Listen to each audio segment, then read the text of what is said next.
The Portland Timbers just finished up training behind me, and later today they will head to Houston, Texas to face the Dynamo for the second time this season, looking for the season sweep. In 2023, the Houston Dynamo ended the Portland Timbers season on Decision Day.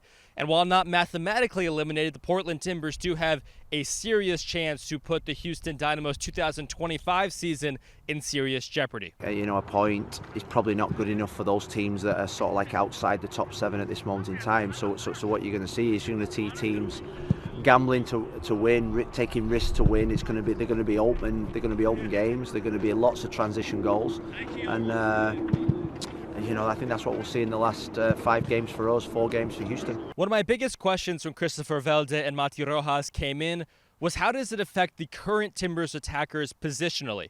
I asked Phil Neville about Antony, who's had his career year on the left, and Phil Neville called him undroppable after the game against the New York Red Bulls, and if he could possibly play on the right, a position we saw him have great production in last season. I think he prefers the left. But funnily enough, he probably produces more on the right. We were speaking to Christoph Velde the other day when his record season in his career was when he was on the right, but prefers to play on the left. So we have got decisions to make with them too, which to play on the left or the right, and we've obviously got Rojas, Omier, and Ari as well. So what I would say with Antony on the left-hand side, that ability to, the speed in behind, the ability with his right foot to bend the ball round. You've seen a couple of goals, the St. Louis goal, Minnesota goals. The ability like Thierry Henry used to do, just bend the ball. Boanga does it for LAFC.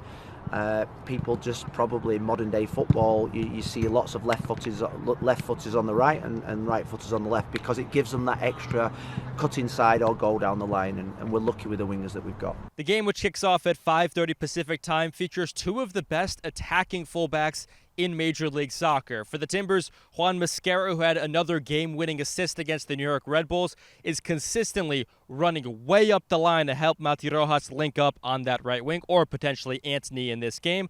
And the other end of things for the Houston Dynamo, Griffin Dorsey, still a young defender out of Indiana University, is one of the best attacking fullbacks in Major League Soccer. And Houston is a team that have put in the top 5 most crosses into the PK area. He is reason number 1. He keeps going 90 minutes. He runs in behind, gets the ball to feet, wants to cross, wants to tackle, wants to head a ball. He's just a very, very good MLS player that is a nuisance, and I say this with the utmost respect. He's a nuisance to play against because he just never stops. A typical modern-day fullback who plays on the highest line, similar to what we do with Juan Mosquera. He plays on the highest line. He's a threat. He assists goals. He scores goals. He makes really good runs forward. He's part of the front 5 for them, and he's definitely someone that Houston rely heavily on in terms of the way that they play. Excluding season-ending injuries to Felipe Carbajo and Jonathan Rodriguez, the Portland Timbers are pretty healthy at current. The same cannot be said for the Houston Dynamo, who are down 3 defenders, and Artur, their DP captain, who has played every game this season, will miss his first in match number 31 for the Houston Dynamo through a silly red card suspension he picked up very late in the Colorado match. Well, Jack McGlynn, obviously a really good player that can score and provide goals, but I think they're going to miss Artur's leadership. I mean, he's been the rock and a solid, steady player for Houston for 2 years running now, and so they're going to miss him. But they're going to have 11 players in the field, and Ben will have them fired up. This is an important big game for them, as it is for us. So it'll be a really nice competitive game on Saturday. The Portland Timbers playing 3 games in a week usually calls for heavy rotation, but at this juncture in the season,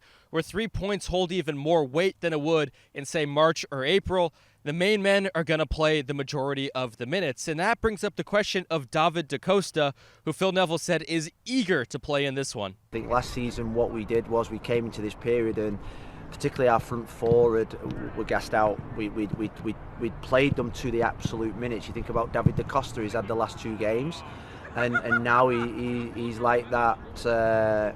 He's like that player that's actually banging my door down to start a game. So that's what you want. You've got Rojas, who's fresh. Velda's coming off a really good pre-season and is as fresh as a daisy. Antony had, 8 weeks out, 9 weeks out. So there's no fatigue.